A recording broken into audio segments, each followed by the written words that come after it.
ओम, इस यूनिवर्स का धन्यवाद, सब ऋषि महर्षि पूर्वजों का, गुरुओं का, माता पिता का, उन सब का, इस प्रकृति में सबका धन्यवाद जो किसी भी प्रकार से हमारे जीवन में सहयोग करते हैं। आप सबका भी धन्यवाद। आप सबको नमस्ते। कैसे हैं आप सभी?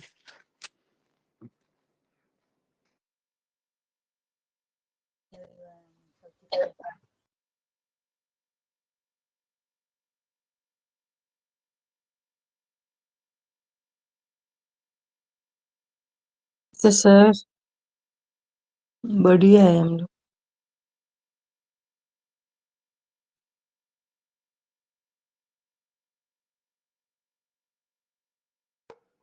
भी वो लोग पता नहीं उठे नहीं है।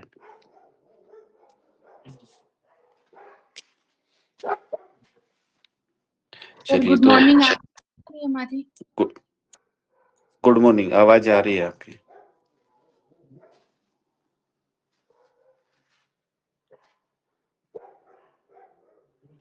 अच्छा, तब तक कोई लास्ट क्लास का 5 मिनट में रिवीजन कराएगा? क्या था?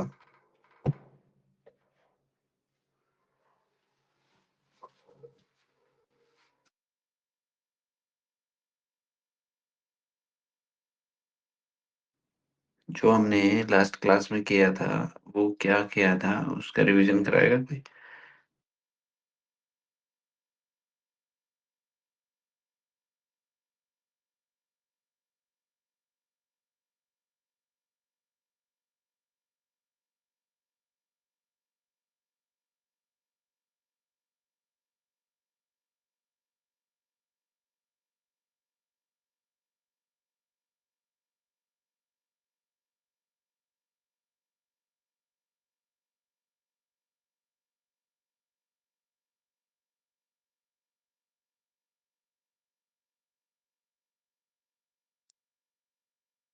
Sir good morning.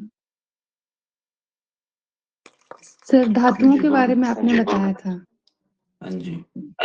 कि धातु किस लेवल पे चेक करते हैं? धातु 5th लेवल पर चेक करते हैं। 7 धातुएं होती हैं, रस, रक्त, मांस और अस्थि, मज्जा और शुक्र और आर्ता एक उसमें, और ओजस। 7 धातुएं होती हैं और 7 धातुएं को बायोलॉजिकल टिश्यू भी कहते हैं। और ये किस किस उंगली पे होती है, मतलब और किस जगह पे होती है? धातु शरीर क्रिया विज्ञान को दर्शाती है। धातु शरीर क्रिया की एक परत है। ये धातु अग्नि कमजोर हो तो दीर्घकालीन असंतुलन बताती है। ये नाड़ी में असंतुलन को लंबे समय से दर्शाती है। धातु दिखाती है कि व्यक्ति लंबे समय से बीमार है। इसकी विकृति के कारण टॉक्सिन्स होते हैं या दोष, ये अपने त्रिदोष का प्रभाव इस विकृति का कारण बनती है। धातु की स्थिति मात्रात्मक या गुणात्मक ऊतक पर निर्भर करती है। यदि किसी की एग्जाम्पल के रूप में बताया था, किसी की उच्च धातु अग्नि हो तो उनके क्षय का कारण बनती है। कमजोर धातु अग्नि ऊतक को असंधाधित कच्चे ऊतक का संसाधन बनाती है। धातु के लेवल पर फिंगर स्पर्श करने पर उधर की स्पाइक हमें ये बताती है कि ऊतक की अग्नि दबाव में काम कर रही है, और स्वस्थ धातु में स्पाइक नहीं आती है। ऐसा ये बताया था।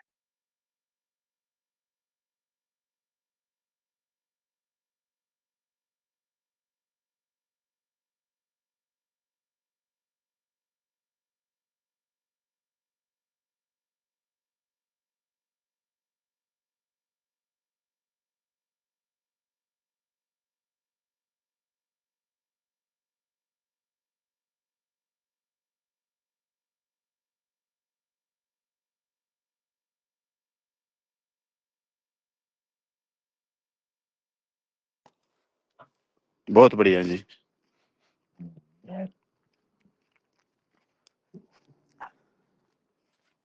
अच्छा, किसी ने सेंस करके भी, हाँ मतलब फील करके देखा, चेक करके देखा?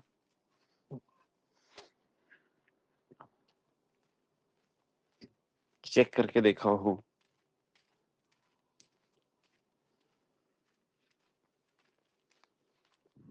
चेक करके मतलब फिफ्थ, अकेला फिफ्थ ही नहीं, कोई भी लेवल।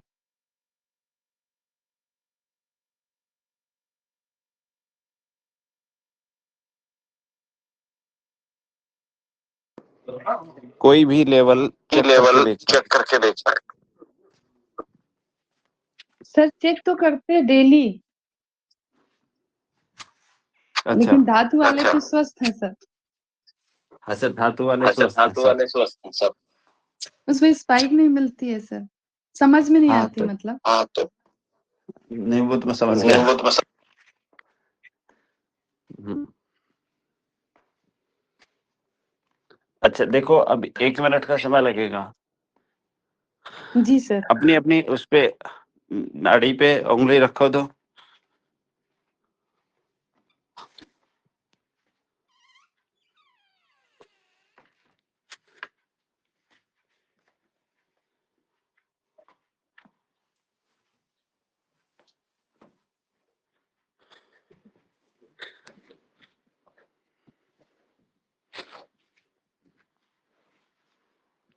रखा।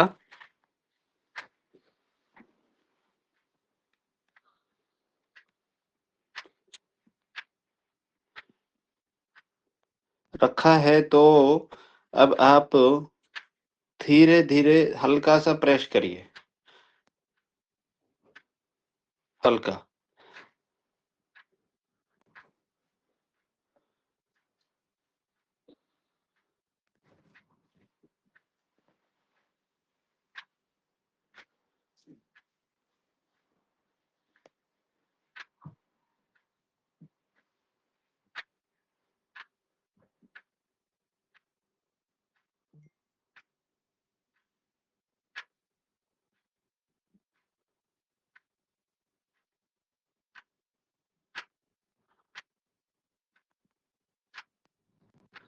और थोड़ा सा प्रेस करिए, हल्का सा।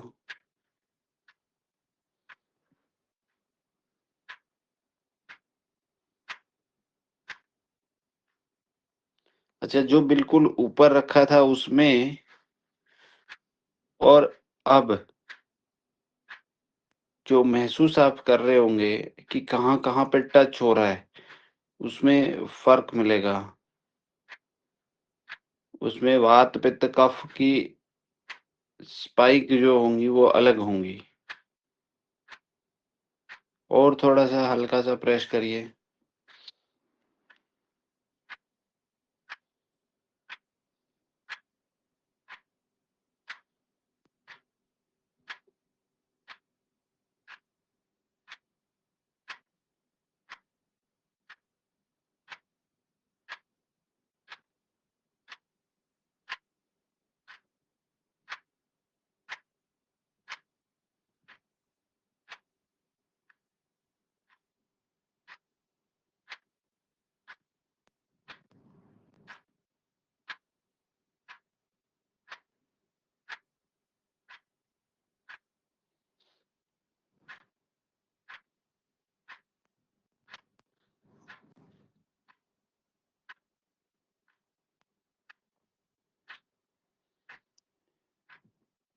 और थोड़ा सा करके देखिए।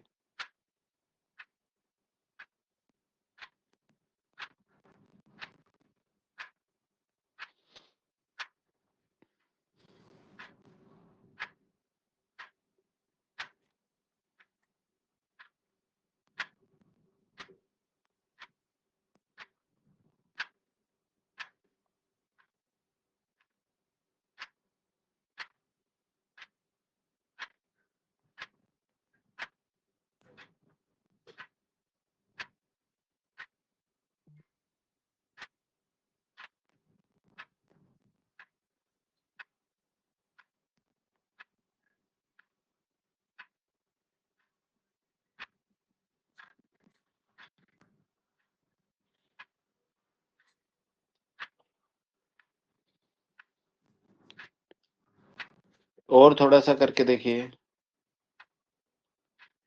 और आपका फुल कंसंट्रेशन उंगलियों पे होना चाहिए।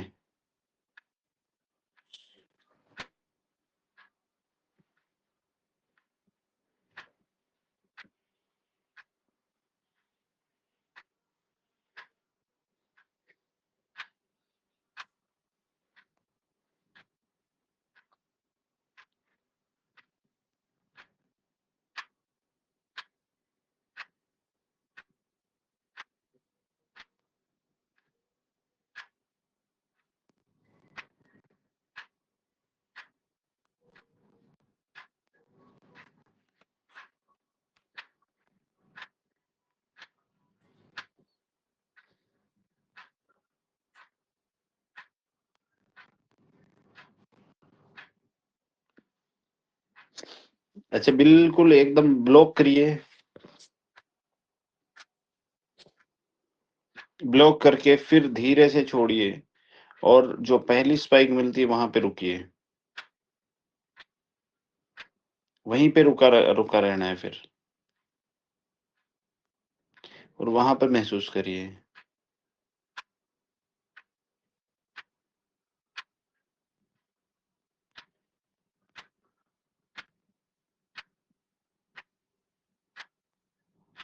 अच्छा, उससे हल्का सा ऊपर आइए, उसको थोड़ा सा लूज छोड़िए, हल्का सा ऊपर आइए, बिल्कुल एकदम हल्का सा ऊपर।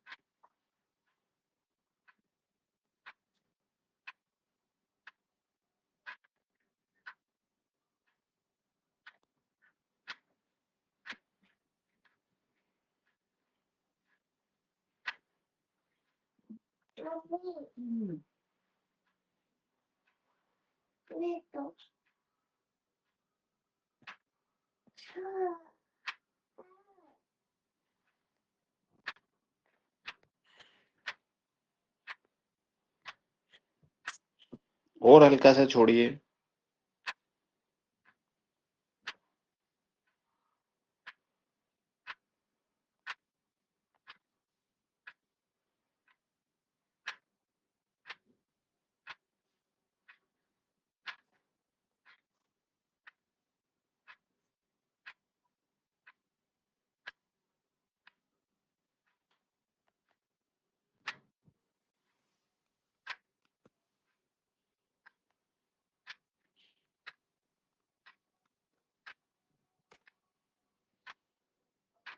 अच्छा, चलिए छोड़िए, नाड़ी को छोड़ दीजिए। अपना अपना माइक ऑन करिए और बताइए मुझे क्या।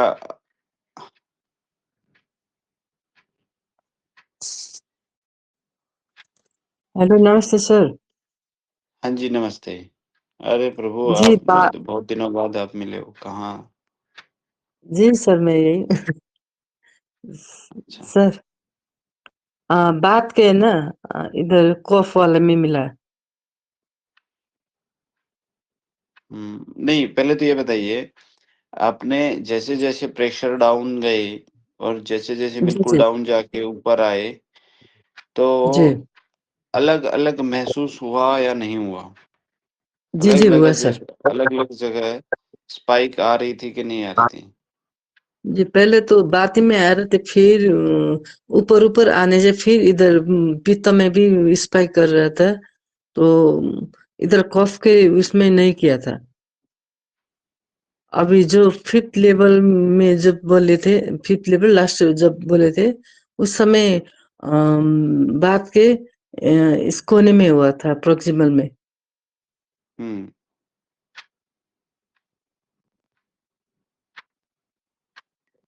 ठीक है।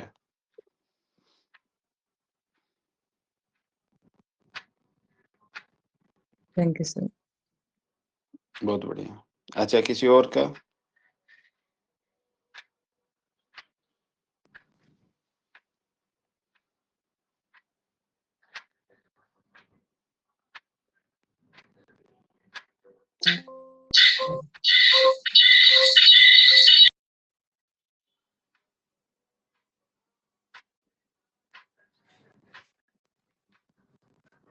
और किसी का बताएगा कोई?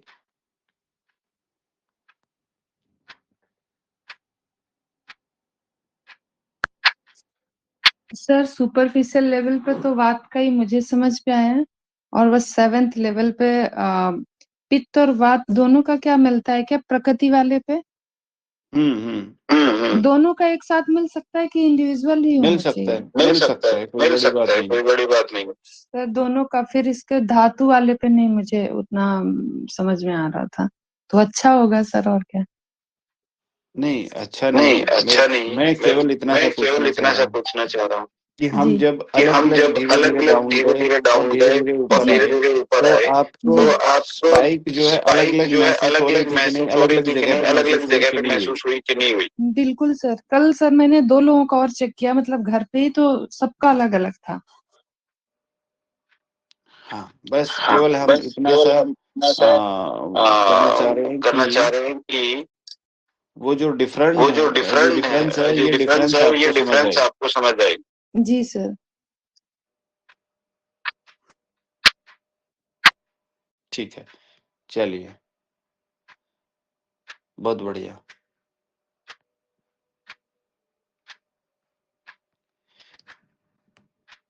तो आज हम यहाँ पहले जो हमने धातु कमजोर और अपरिपक्व के बारे में जो हमने जाना था कि धातु कमजोर होगी तो उसका जो कारण होगा वो टॉक्सिन्स और उसका असंसाधित या अपरिपक्व कच्ची धातु, ऐसा उसका मतलब कोई कच्ची धातु जमा हो रही है, वो उसका कारण होता है। आप देख करके कैसे पहचानेंगे कि मतलब उस व्यक्ति के जो धात्वा अग्नि है वो हाई है?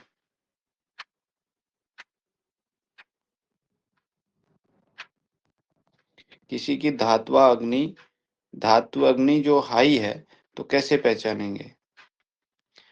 पहला सिम्टम उसमें होगा क्या? दुबलापन। दुबलापन है, इसका मतलब धातु अग्नि हाई है। देख करके, दर्शन परीक्षा की बात कर रहे हैं हम।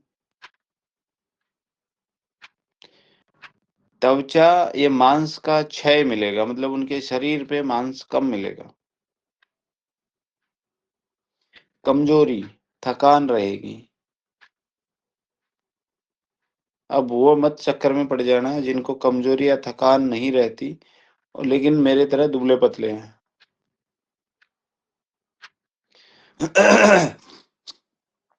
मतलब दर्शन में हमने ये सारे के सारे मैच करने हैं। बाल नाखून उनके कमजोर होंगे।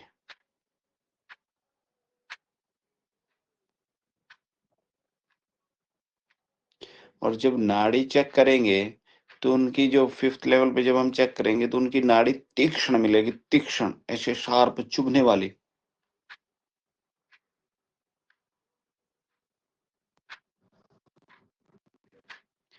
और लो धात्वाग्नि का क्या होगा?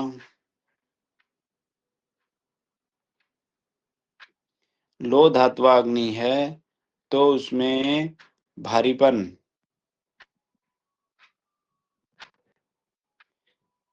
भारीपन होगा, स्थूलता होगी, सूजन होगी। और जीभ यदि आप चेक करेंगे तो जीभ पर परत मिलेगी, आलस्य होगा, अपचन होगा, अपच। और नाड़ी चेक करेंगे तो उसकी स्पाइक लो होगी, भरी हुई महसूस होगी कि नाड़ी एकदम भरी हुई महसूस होती है।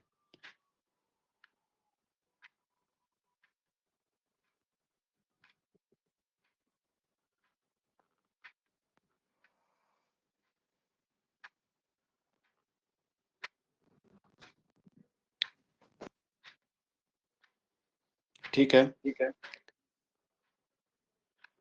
चलिए। अच्छा, किसी को मेद धातु विकार हुआ, कि वो मेद धातु में विकार,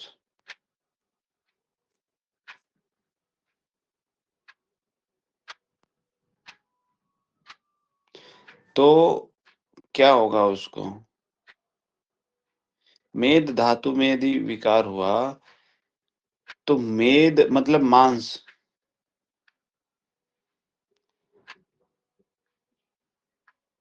तो क्या होगा कि मंद धात्वाग्नि हो जाएगी,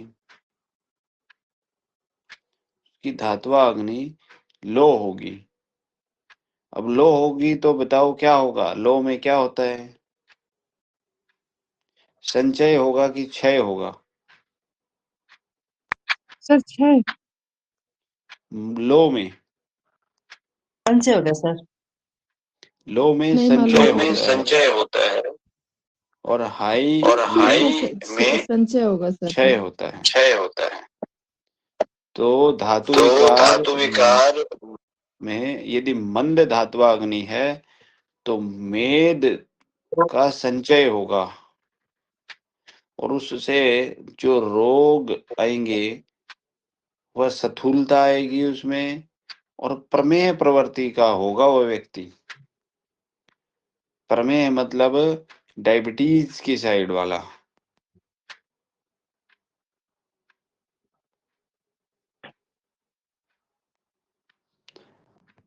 मतलब यह नहीं है कि उसको डायबिटीज है, नहीं, लेकिन ऐसे व्यक्ति को डायबिटीज जल्दी होती है। प्रमेय प्रवृत्ति का है, क्योंकि 52 प्रकार की प्रमेय होती है। ठीक है, उसको ये मत कह देना कि नहीं तेरे को तो डायबिटीज है।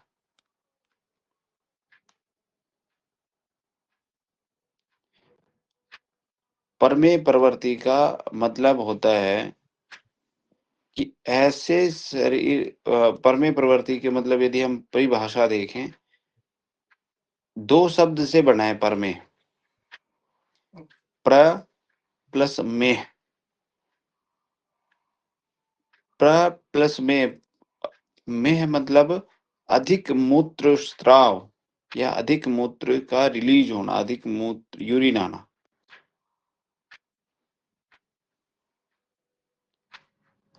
जिसमें ऐसा व्यक्ति जिसकी बार बार यूरिन जाने की या फिर मतलब असामान्य यूरिन आने लग जाए, ठीक है, तो वह व्यक्ति प्रमेह की अवस्था में है।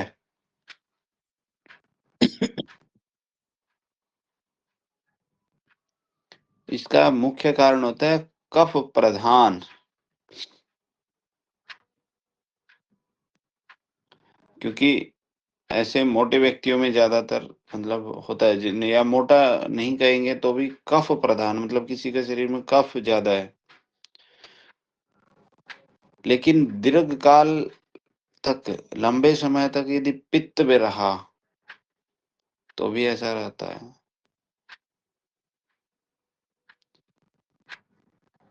और इसका कारण जो होता है वो क्या होता है कि ज्यादा भारी, ज्यादा मीठा, ज्यादा स्निग्ध, ज्यादा खाना, मतलब बार बार खा लेना, दिन में सोना, व्यायाम ना करना,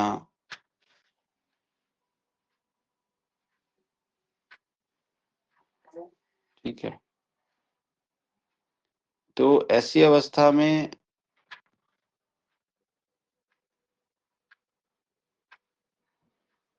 होता है ना डायबिटीज मेलाइटिस, पढ़ा है ना डायबिटीज मेलाइटिस। वो डायबिटीज मेलाइटिस को प्रमेह बोलते हैं।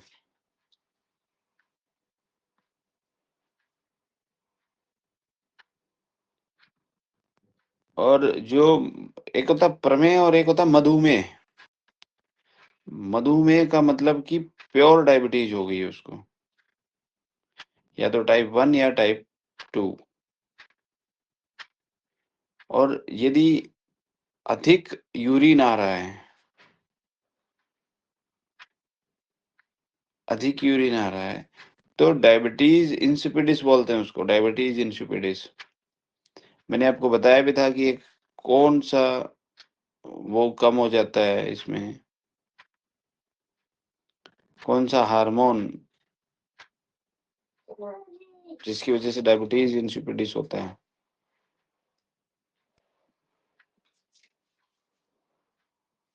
वैसोप्रेसिन। हाँ, वेसोप्रेशन। वेसोप्रेशन इसका टारगेट ट्रीटमेंट 2 पैरा होता है। और यदि बार बार पेशाब आ रहा है तो यूरिनरी ट्रैक में इन्फेक्शन हो सकता है।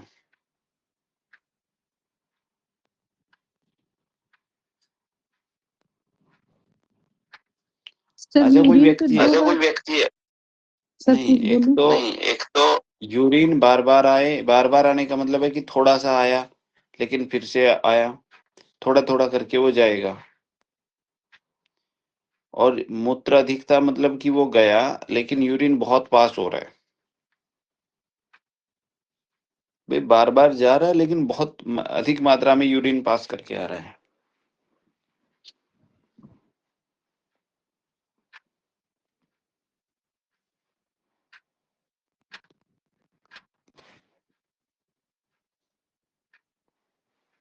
यही पूछ रहे थे ना? ज्यादा जाने का मतलब यही पूछ रहे थे कि यूरिन ज्यादा आ रहा है या कम कम कई बार जाए, तो दोनों पे यही पूछ रहे थे सर। हाँ, मतलब बार बार जाना, भाई थोड़ा थोड़ा आ रहा है लेकिन बार बार जाना पड़ रहा है। ठीक है।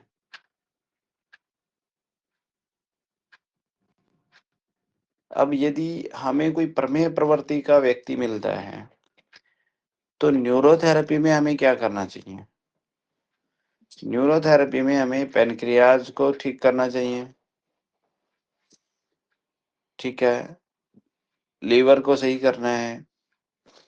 हम ऑर्गन बेस पे काम करें तो किडनी क्लियर पॉइंट उसमें ट्रीटमेंट जाएगा।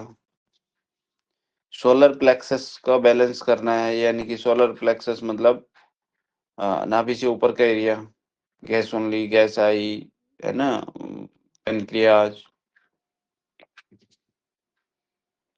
वेगस नर्व को ठीक करना है। ठीक है। और इंटेस्टाइन को सही करना है।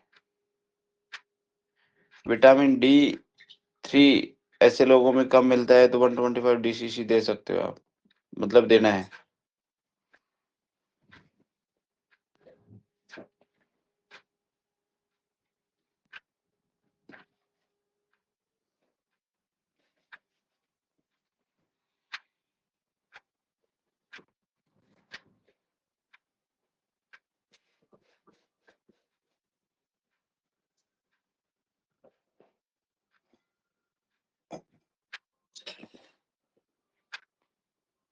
ठीक है। यह प्रमेय प्रवृत्ति हुई। इसमें जो नाड़ी जो मिलती है वो कफ प्रधान स्पाइक मिलती है। अब कफ प्रधान स्पाइक का पता है ना आपको, कैसे मिलेगी? स्वान वाली सर। हाँ, श्वान वाली।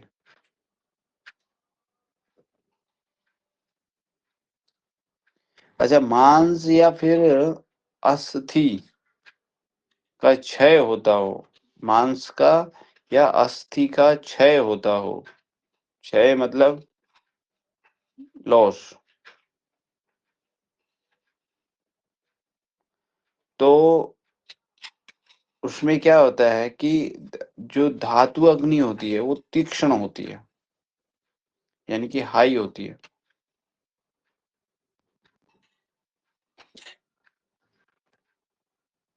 तो उससे क्या होगा, जो टिश्यूज हैं उनका क्षय होगा,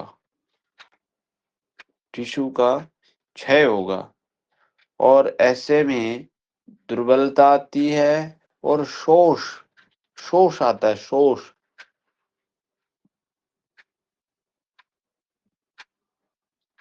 शोष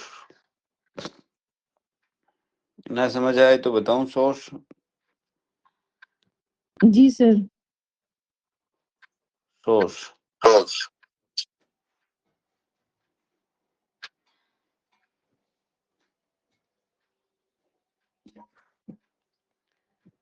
ठीक है। और जो नाड़ी मिलेगी वो तीक्ष्ण मिलेगी, क्योंकि हाई है ना, तीक्ष्ण मिलेगी, तनाव युक्त मिलेगी।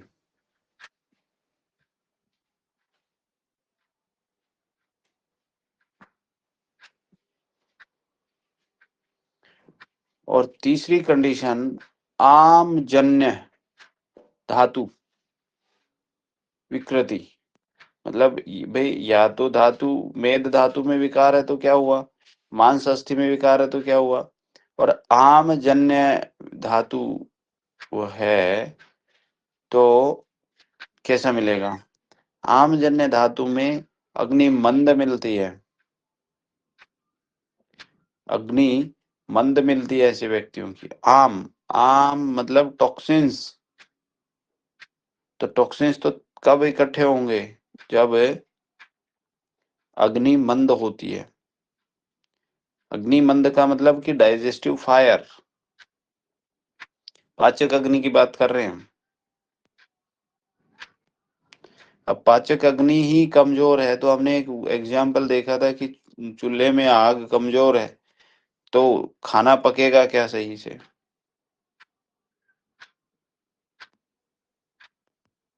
नहीं पकेगा ना। तो यानी कि अग्नि यदि मंद है तो अपक्व धातु होगा, और अपक्व धातु क्रोनिक रोग देता है। किसी व्यक्ति की अग्नि मंद यदि लंबे समय तक है तो ऐसे व्यक्ति को क्रोनिक रोग होता है।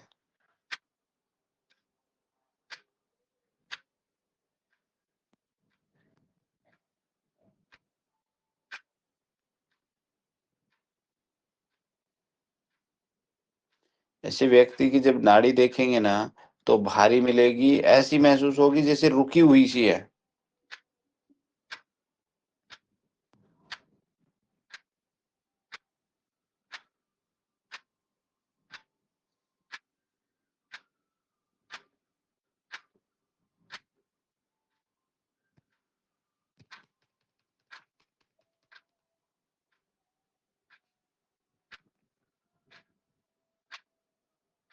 इसका मानसिक वो बताऊं कि दोनों का, उच्च धातु का या शोष बताऊं। सर सोस होता क्या है? शोष रोग होता है प्रभु।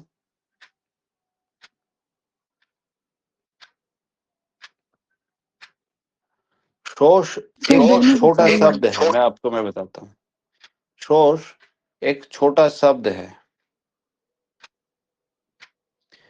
शोष इक्वल टू वास्टिंग सिंड्रोम, ऐसा लिख सकते हो मेरे मॉडर्न टर्म में, वास्टिंग सिंड्रोम या कैकेक्सिया, CACHEXIA।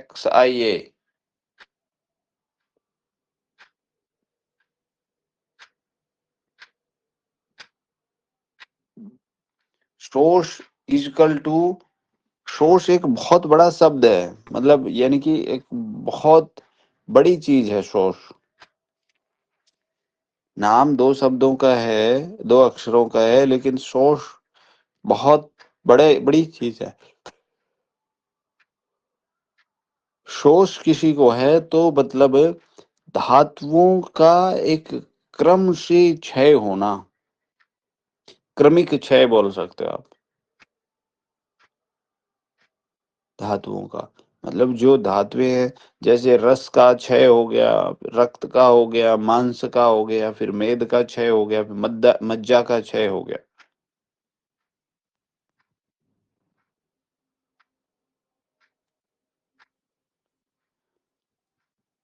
कारण क्या हो सकता है इसका, कोई रोग लंबे समय तक है, जैसे टीबी, कुपोषण।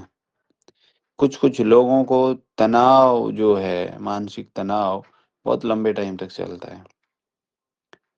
तो इसलिए हमें मानसिक तनाव नहीं रखना चाहिए। यदि आप लंबे टाइम तक स्ट्रेस में हैं, दिस इज डेंजर।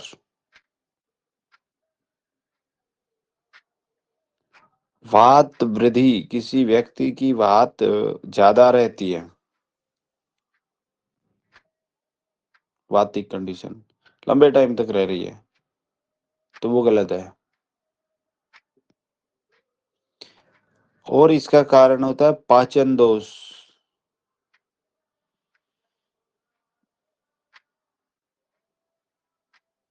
ऐसे में आपको जो लक्षण दिखेंगे वो आवाज में चेंज आता जाएगा, आवाज पतली होती जाएगी, मतलब लक्षण दिखेंगे, शरीर सूखता जाएगा, वजन कम होता जाएगा, स्किन जो है उसकी पहले के मुकाबले शुष्क प्रकृति की होती जाएगी।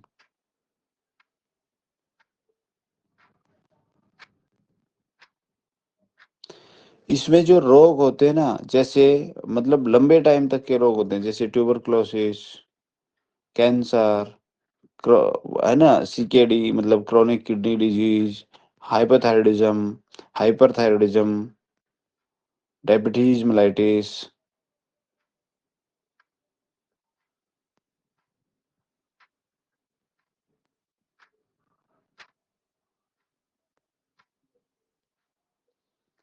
और इसमें यदि हम आयुर्वेद की भाषा में यदि इस रोग की पैथोफिजियोलॉजी समझें,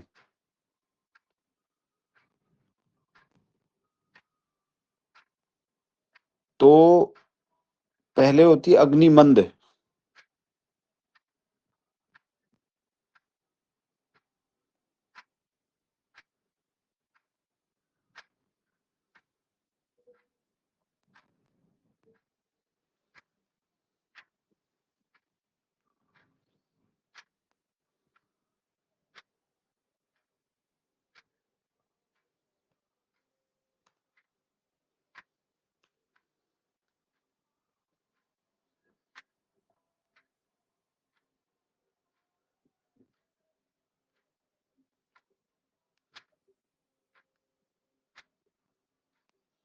फिर उसमें रस धातु जो होती है अग्निमंद होगी, तो बात साफ है कि रस धातु नहीं बनेगा, मतलब रस ही नहीं बनेगा खाने का।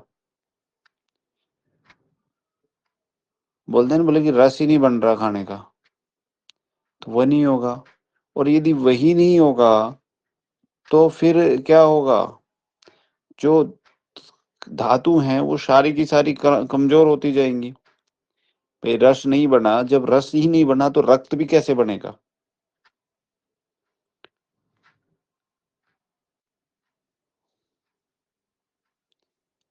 इसलिए आप देखेंगे जिनका एचबी लो होता है ना, उनका डाइजेशन भी खराब होता है। मतलब चोट लग के ब्लीडिंग ब्लीडिंग होके यदि ना जाए, और ऐसे व्यक्ति ऐसे बोलेंगे ना बहुत सारे कि मेरा तो एचबी 8 से ऊपर ही नहीं जाता, मेरा एचबी तो 9 से ऊपर ही नहीं जाता, मेरा एचबी तो इतना ही रहता है। और ऐसे भी आपको पेशेंट मिलेंगे बोले कि इसका एचबी आप ब्लड चढ़वा लो फिर से वापिस आ जाता है। ऐसे व्यक्ति को क्रोनिक रोग होता है और उसको शोष प्रवृत्ति का रोग होता है। जब धातुएं क्रमशः लगातार क्षीण होती हैं, वो कमजोर होती चली जाती हैं, टूटती चली जाती हैं, फिर ओज क्षय होता है, ऐसे व्यक्ति के चेहरे पे ग्लो नहीं होता, और तब जाकर के शोष रोग होता है, शोष।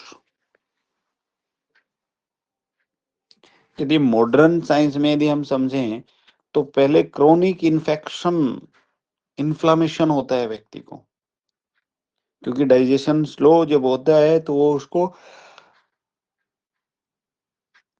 एंटीबायोटिक देते हैं, उनका मानना है कि इन्फेक्शन इन्फ्लामेशन हो गया है। और जब इन्फेक्शन इन्फ्लामेशन होता है तो प्रोटीन ब्रेक डाउन होता है,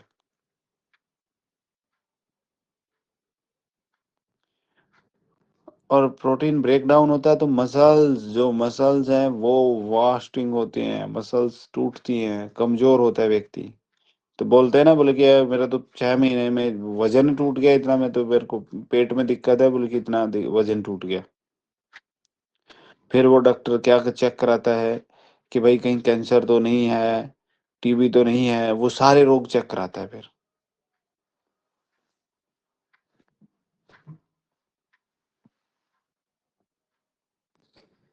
ऐसे व्यक्ति को हमें पहले यदि न्यूरोथेरेपी की उसमें हम चिकित्सा करते हैं न्यूरोथेरेपी से, तो सबसे पहले उसके सोलर प्लेक्सस, गैस आई, गैस ओनली, पेनक्रियाज, उसको ठीक करना है।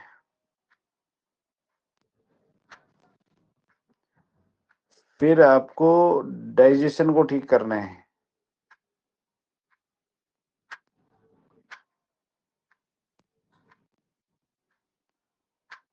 उसमें डाइजेशन को क्यों करना है? क्योंकि रस बनना चाहिए।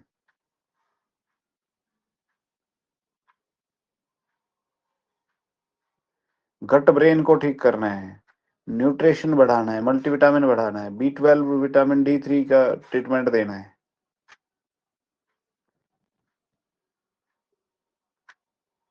ठीक है, UDF ट्रीटमेंट जाएगा इसमें, वेटरन्यूगोल भी जाएगा। और ऐसे व्यक्ति को बोलिए कि अग्नि का मतलब दीपन करे, वो यानी कि अग्नि बढ़ाए। तो अग्नि बढ़ाने के लिए पीपली है, अदरक है, जीरा है, ये खाए। और ऐसे व्यक्ति को आप मतलब ब्रहण चिकित्सा बोलते हैं आयुर्वेद में, ब्रहण चिकित्सा। ब्रहण चिकित्सा यानी कि ताकत वाली चीजें, जैसे घी हो गया, दूध हो गया, शतावरी हो गई, अश्वगंधा हो गया, है ना। रसायन में जैसे अश्वगंधा लेह हो गया, च्यवनप्राश हो गया।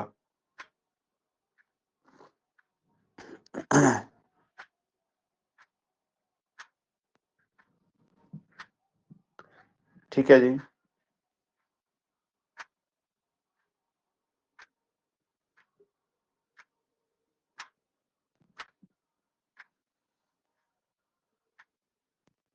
सर सतावर कैसे लेते हैं? दूध के साथ, दूध में खीर बना के भी ले सकते हो। मतलब दूध में डालो और उसको, दूध को उबालो, आधा रहने तक उसको जो है ना उबलने दो। फिर उसमें 1 चम्मच घी या 2, नहीं वो क्या बोलते हैं, शहद, उसमें मिक्स करो या मिश्री डाल लो और उसको खा लो। सर सुबह शाम में?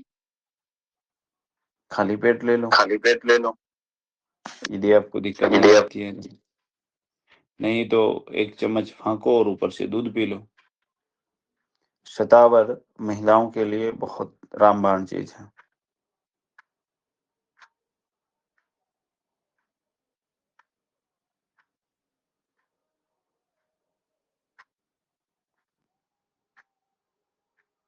अच्छा, साइकोलॉजिकल कैसे पकड़ेंगे आप किसी व्यक्ति को कि उसकी धातु अग्नि जो है ना उच्च है क्या?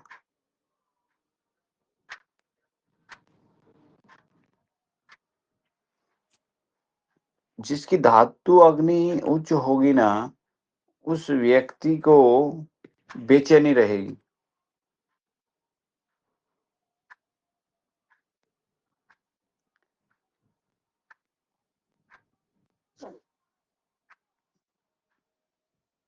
पहली चीज।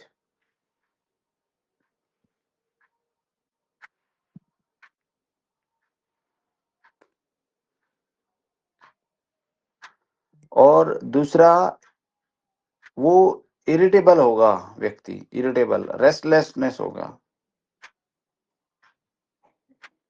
वो एक जगह टिक नहीं सकता। मतलब उसका मन और शरीर जो है ना स्थिर नहीं रह सकते हैं।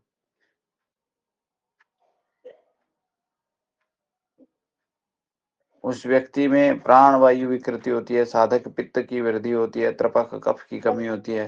क्योंकि त्रिपक कफ की कमी होगी तो नींद नहीं आएगी, मानसिक स्थिरता का अभाव होगा उसमें।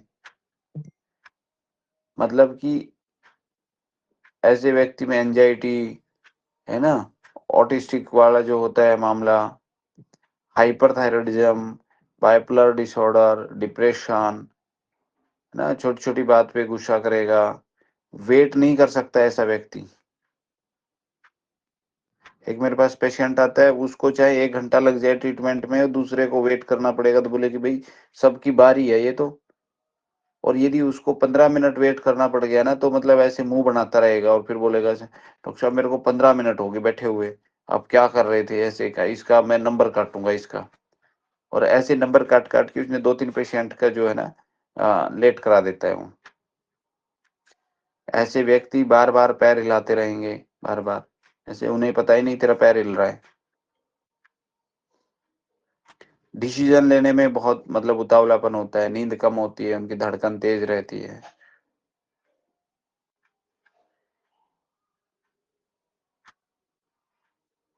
यदि हम आज मॉडर्न साइंस की यदि बात करें ना, तो ऐसे व्यक्ति का कॉर्टिसोल हाई होता है।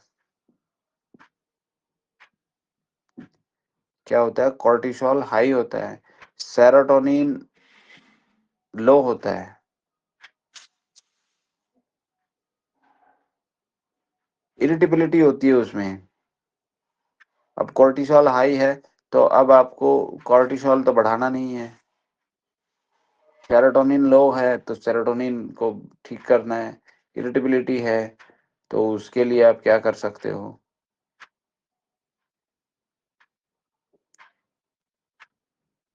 ऐसे व्यक्ति में वात और पित्त की वृद्धि होती है।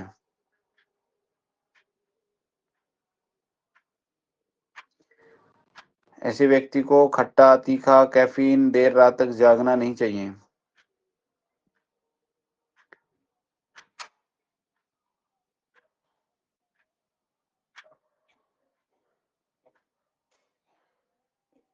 ठीक है, चिड़चिड़ापन होता है ऐसे व्यक्ति में। और एक और सबसे बड़ी बात है, धात्वा अग्नि हाई होती है तो वो मानसिक जलन होती है उसमें।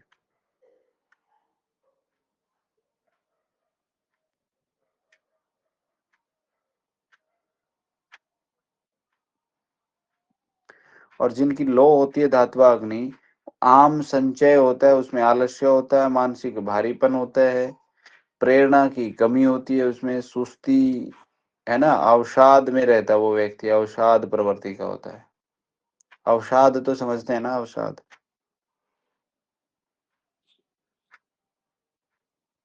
सर लेकिन मानसिक जलन क्या होती है?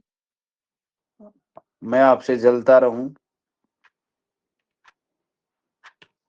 वो देखो वो कितनी आगे चला गया। जैसे कुछ मेरे साथी हैं, मैं नाम नहीं लूंगा, अब वो मेरे से जलने की प्रवृत्ति रखते हैं कि यार वो तो क्लास ले रहा है, वो यार ऐसे करके वहां पे वो आश्रम में क्लास लिया है ना। वो कुछ लोग मेरे पास कॉल करके बोले भाई आप तो भाई अब तो बड़े आदमी हो गए।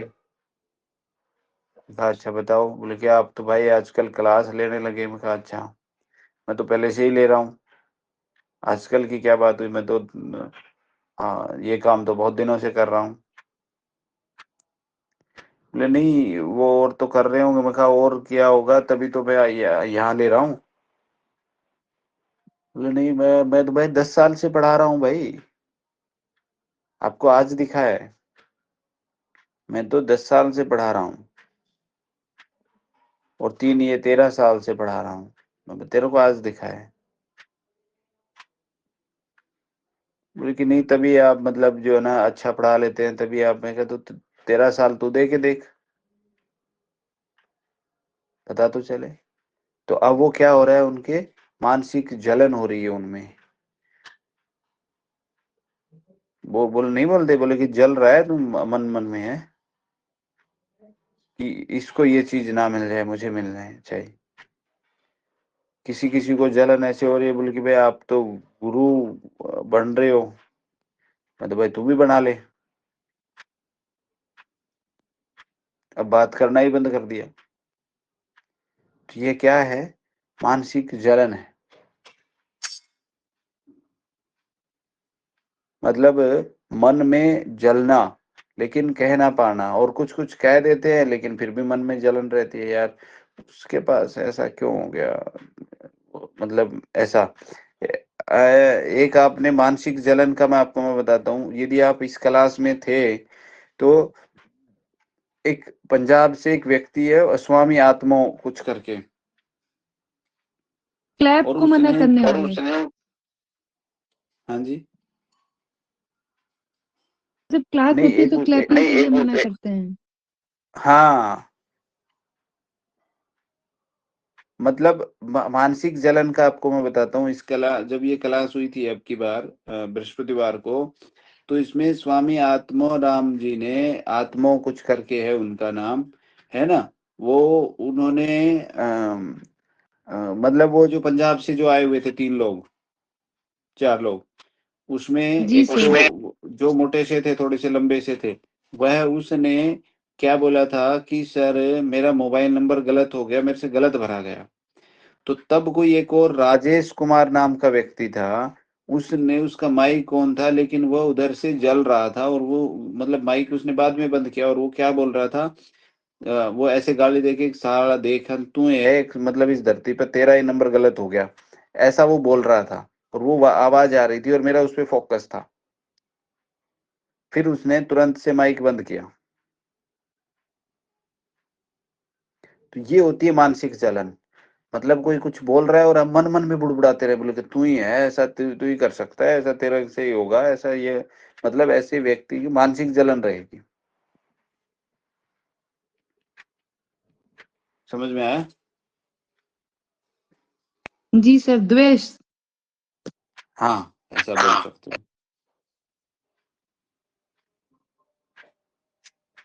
मतलब दुश्मनी भी नहीं करेगा वो, लेकिन अंदर अंदर वो ऐसा रखेगा, मतलब वो बोलते हैं ना, अंदर अंदर गाली देता रहे। जी सर।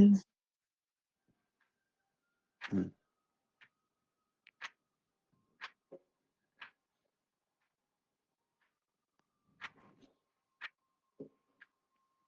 ठीक है।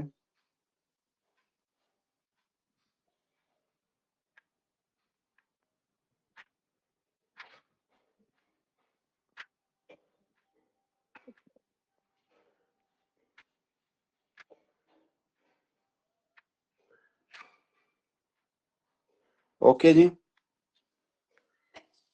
जी सर। सर जिसको मानसिक जलन है तो उसका ये उल्टा जान सकते हैं कि धातु अग्नि मतलब इसका हाई है। हाँ, हाँ।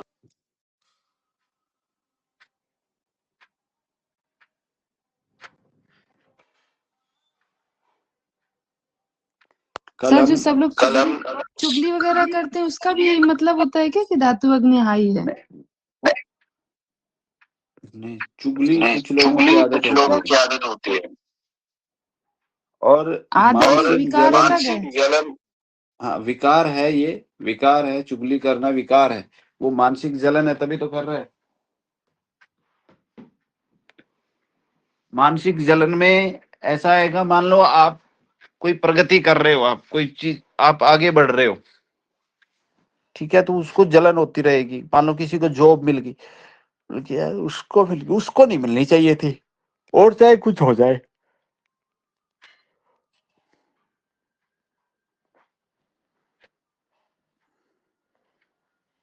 जब से मैंने ऑनलाइन मतलब ये इस पे क्लास ली है नैप इस पर, तो तब से आपको मैं बताऊं, मतलब मेरे बहुत सारे फ्रेंड्स टूट गए। हैं?